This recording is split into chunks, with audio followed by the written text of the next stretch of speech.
Hello there, people of YouTube, and welcome to a special new video.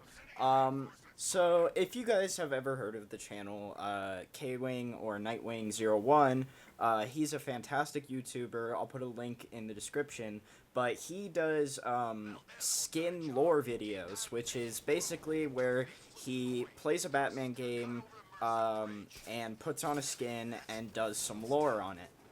And I really love this idea, and I just wanted to do it for one of my videos, and I have no intention of copying any other YouTuber's work. This is just an idea. I'm going to do it in my own style, and it's going to be completely separate from his videos. So I hope that that is okay with you guys. If you are fans of his work, I hope that this is going to be still fun and you don't feel that I'm just ripping him off or anything like that. So, today I wanted to talk about the Dark Knight Returns Batman Arkham Knight skin. And as you can see here, I am just playing and just beating the crap out of these guys. And, I did my best to show off the skin as well as I could. But, anyway, time to get into the lore. So, the Dark Knight Returns costume is from both the comic book, The Dark Knight Returns. Hey there, guys. This is me editing the video. Before, when I filmed this, I did not mention that I did not mention the specifics of the Dark Knight Returns comic book, which I kind of just wanted to give you guys real quick. The original comic book came out in 1986. It was 4 issues long. It was written by Frank Miller, and it was illustrated by Miller and Klaus Janson. And that's basically all the information that I wanted to provide. It came out between February and June of 1986, and it was released monthly in between. So, anyway, back to the original audio. Sorry for this interruption, and yeah. And from the movie The Dark Knight Returns, or should I say the 2-part movie. And this is actually also the costume that is theorized to be Ben Affleck's costume. Like, it looks a lot like his costume in the movie, which makes us kind of believe some stuff about the lore behind it might be included in the movie. So, I actually have not read the Dark Knight Returns comic, but I have seen both movies, so I feel like I'll still be able to shed some light on it, because the movies that they make, Under the Red Hood, Dark Knight Returns, most of that really follows the comic books that they're based off of very, very well. So, to start, The Dark Knight Returns is set in a future version of Gotham City where Bruce Wayne is 55 years old and he is deciding that he wants to retire from crime fighting. But actually, he retired 10 years ago. And because of that, Batman is no longer saving the city from anybody, and crime is increasing. And he has told Commissioner Gordon that he is Batman, and they're really good friends now. And Commissioner Gordon is about to basically retire as well. And so he decides, they both decide together that this is basically their time. But Commissioner Gordon gets really upset about this, and he tries to convince Batman to come back. In the movie, there's a gang known as the Mutants, which is basically terrorizing the city, and that's kind of what starts this whole thing. So, the Joker is in Arkham Asylum, and he's catatonic. And Harvey Dent underwent plastic surgery to repair his face. And he is declared, air quotes, sane, but he goes into hiding after he is, I think he gets back in office, and he goes into hiding, like, a couple weeks later. And, basically, this kind of starts more people to, more crime to raise up and more people to just go crazy. And Wayne decides, you know what, I need to become Batman. So he comes back and starts fighting some crimes. And he ends up rescuing this 13-year-old girl named Carrie Kelly. And he starts to figure out, as he's fighting all this crime, that he is kind of starting to deteriorate. Like, his body isn't as peak physically as it used to be. So, what ends up happening is, as news of his return begins to spread, the public kind of turns into this Republicans versus Democrats thing. It's like Batman followers and Batman haters. So it's very divided, and actually Harvey Dent's psychologist, whose name is Bartholomew Walper, blames Batman for creating the villains that he did. He says that Joker's created by Batman, Harvey Dent was basically created by Batman. And then, all of a sudden, Harvey Dent resurfaces, and he threatens to blow up a building unless he's given, like, a couple $1 million. And Batman basically is like, alright, I gotta put these guys down. So he, like, gets a really cool, like, zipline rifle, and he waits outside this building, and, like, ziplines over to it after beating these guys on this rooftop, saves the bomb, saves the city, Dent actually, he figures out, wants to kill himself, because he still believes that even though he looks amazing, like, his plastic surgery, they did an amazing job, even though they did, he still sees the other side of his face as totally screwed up. So, he wanted to kill himself because he was depressed. And Batman disables the bomb, defeats Dent, and basically wins the day. Now, the 13-year-old girl, Carrie Kelly, decides to dress as Robin and goes out looking for Batman. And she ends up finding him, not waiting, but he got into his Batmobile, which is kind of like a World War II tank. It's really weird, and I didn't like it. I personally like all the futuristic Batmobiles, like the Dark Knight movie Batmobile, the original Batman, the video game Batmobiles, all of that. So he finds out that the gang called the Mutants are about to, like, meet together with the leader and plan some kind of attack. So he comes with the Batmobile, gets rid of most of them, and then the leader of the Mutants, who's like this really creepy, big muscled dude with, like, sharp teeth, like, walks up to the Batmobile, and he's just like, you better come out here and fight me like a man. And so Batman's like, I gotta keep my stance on justice very clear.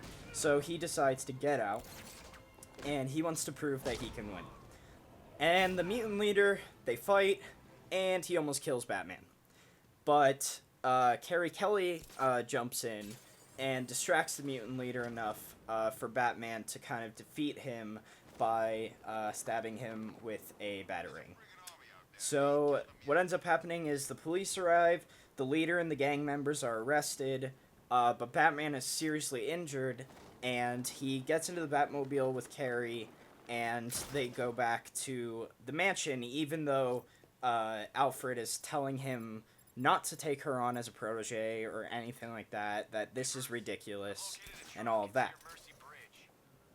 So then Batman comes up with a plan, and he's like, the one thing I really don't like about this Batman is he continuously says throughout this movie to Carrie Kelly as the new Robin, basically, if you don't follow my orders, you're fired. And he reminds her of that over and over and over again, and it gets kind of obnoxious. So he basically is like, you better follow all of my rules and all of my instructions. So she's like, okay. And he says, you know, disguise yourself as a mutant and lure the rest of the gangs to this sewer. And at the police department, the leader of the mutants ends up killing the mayor because the mayor was trying to negotiate with him and he just didn't like it. And then Commissioner Gordon releases the leader on Batman's kind of order and gives him even an escape from the building, which leads to the sewer outlet that Carrie Kelly was kind of getting all the mutants to go to. Then Batman attacks him after jumping out of the mud, beats the crap out of him, and is basically like, I am the best. And once the mutants see their leader kind of defeated, some of them decide to become the Sons of Batman, which is a new, very violent vigilante group, like, not killing people, but beating them half to death. And the other half of them ends up becoming just still mutants, and they want to, you know, continue their leader's kind of original goals. So, this is sort of the end of the Part 1 movie. Batman's victory becomes public, the city's inhabitants decide to stand up against crime, and Gordon retires, and Ellen Yindel becomes the new commissioner. But in Arkham, as soon as all of these reports are coming in of what Batman did and about these gangs, the Joker comes out of his state, and he's like, oh, I'm gonna go kill him. So, this is where we begin Part 2, which, by the way, the release date of Part 1 was September 25th, 2012, and Part 2 was not released until January 29th, 2013. So, a lot of kind of intermission in between there. But each movie is an hour and a half, or an hour and 10 minutes, so added together, it's a 2-hour, like, full-length movie. So, starting Part 2. The Joker convinces the doctor, the psychiatrist, to take him onto a talk show, to convince people that he's, like, reformed and to tell his side of the story of, like, how Batman defeated him and how they fought and all of this stuff. And one of his henchmen, gives him mind-controlling lipstick, which he then puts on, unknowing to everybody else. During this time, Superman is now he's now a government operative, who works in exchange for being allowed to, help people covertly. And the president basically gets upset that Batman has started this Sons of Batman cult, even though Batman really didn't, and he's like, you gotta take him out. And so, what ends up happening is also during this time, there's the USA and Russia are fighting over possession of an island called Corto Maltese, and this kind of unfolds throughout the, I think it's in both Part 1 and Part 2. Basically, though, Superman was going and helping out with that, and he got called by the president to basically, you know, say, you gotta go get Batman. And that kind of ends up transitioning. So Batman's presence basically is like humiliation to all of the authorities, and the new commissioner, Ellen Yindel, is like, I don't like this. I don't care what Commissioner Gordon said about trusting Batman and all of that. I'm going to take him down. So she puts out a warrant for his arrest. And Superman visits Batman, and he says, you know, the government's asked me to basically take you down, but I'm gonna wait a little bit just to let you do it on your own. And he's like, screw off. And so Joker gets on the talk show, and Batman fights the GCPD on the studio roof because Batman is convinced that Joker has not rehabilitated, and he's pretty terrified of what Joker might do. And Joker ends up killing the psychiatrist. He gasses everybody in the studio, and he escapes. So everybody in the studio dies. Then he finds Selina Kyle, who's kind of this, like, old woman now, and he uses his lipstick to control a congressional representative, and he tells the congressional representative, I want you to bomb all of the Russians. And the guy's like, okay, so he calls for a nuclear strike on the Soviets. And then Batman keeps following these leads, and he finds Selina, who is dressed like Wonder Woman and bound and gagged in a closet, which is kind of sick if you think about it. Well, I mean, what am I saying? Everything the Joker does is sick.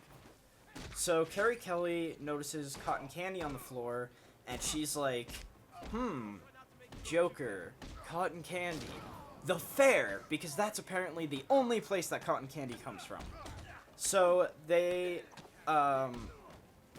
before they go to the fair, Carrie Kelly accidentally kills one of the Joker's henchmen, and the Joker basically just starts killing a bunch of people, and I think Batman actually didn't know that she killed somebody, but anyway, they go to the fairground, and Batman and Joker end up fighting. Joker gets a batarang stuck in his eye, and he basically is like, trying to make Batman feel guilty, and Batman's like, well, you know, I'm basically responsible for everything you've done, so I'm gonna stop you permanently. And Joker then stabs Batman repeatedly, and then Batman breaks Joker's neck. So that's the end of the Clown Prince of Crime, and Batman has broken his #1 rule, and that's it for him, basically. So,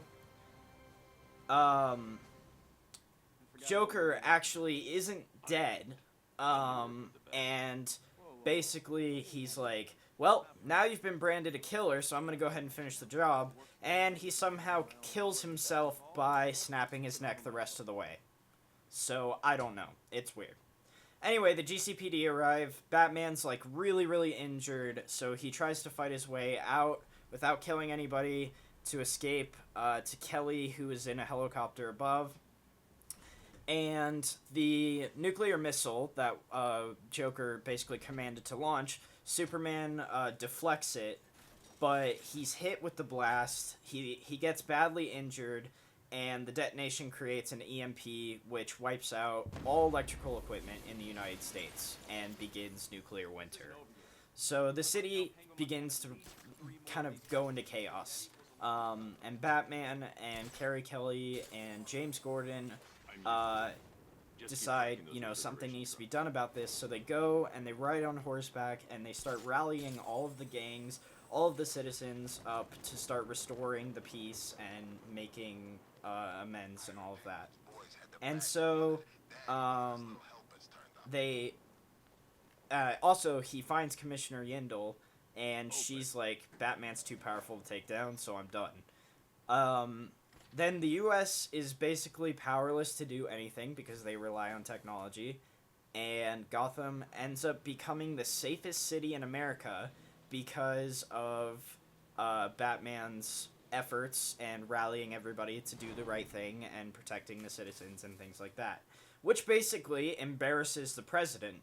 And they are like, you know what? Batman is ridiculous, so you gotta go stop him. So Superman is sent to go stop Batman, and they agree to meet in Crime Alley. And then Batman's like, you know what? I need to just stop Superman. This is ridiculous. So he puts on this big exoframe suit, which also looks to be in the Batman vs. Superman movie, so I think it's going to take heavily off of this storyline.